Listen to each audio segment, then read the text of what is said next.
Soalan saya adalah, saya mendapati bahawa ramai anak muda nak reformasi, tetapi semakin sinikal dengan politik Malaysia. Apakah yang bersama akan buat untuk convince anak muda bahawa bersama tidak akan menjadi seperti parti-parti yang pernah menjanjikan perubahan tetapi akhirnya mengecewakan? Danish tanya pasal macam mana nak menarik Gen Z ke dalam bersama. Saya rasa so long as we are genuine,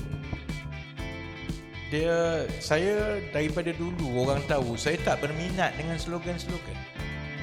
Saya seorang accountant kan. Jadi bila kita accountant, satu konsep yang paling penting ialah substance over form.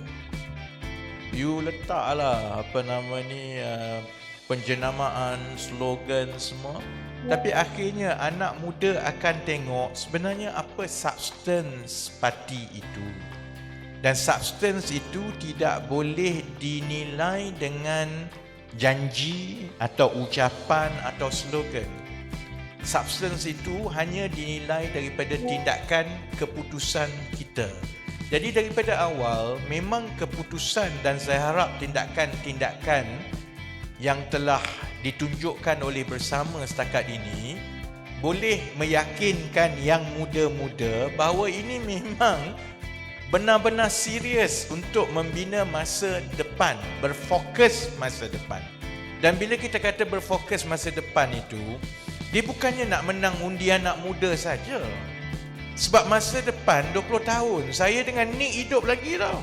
Ini yang ramai umur 60 tahun ni akan hidup lagi. Masalah kita 20 tahun daripada sekarang ialah sistem yang ada sekarang ini tidak akan mampu untuk menjaga kebajikan kita.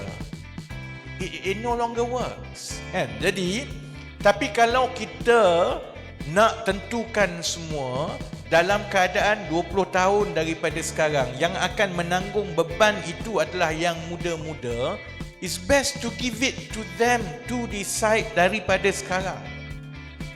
Tujuan kita ialah yang berusia sedikit ini ialah untuk melatih dan membimbing, but let them.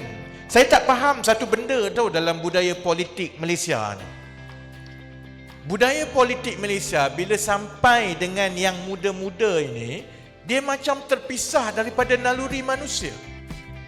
It is human instinct yang kita nak anak kita lebih baik daripada kita.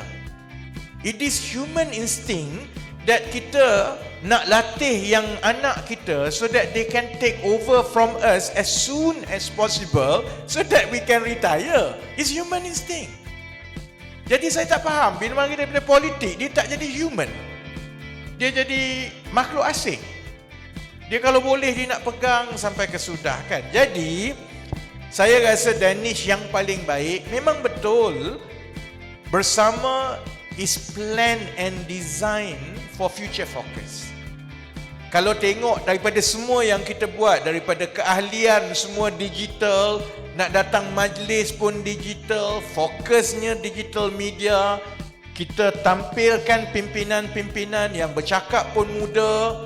Saya ingat calon nanti pun orang akan nampak banyak calon muda. The best yang bersama boleh buat ialah to let our track record speaks for itself and convince yang muda-muda. Dan bila yang lebih ramai yang muda tengok, nanti kita tak payahlah nak ulang ke apa, people will naturally come to us. And most importantly, pastikan dia is as meritocratic as possible. Supaya tak perlu yang muda ni nak bodek saya, nak kenal saya. If you are good, you are good. We'll test you, you have the chance.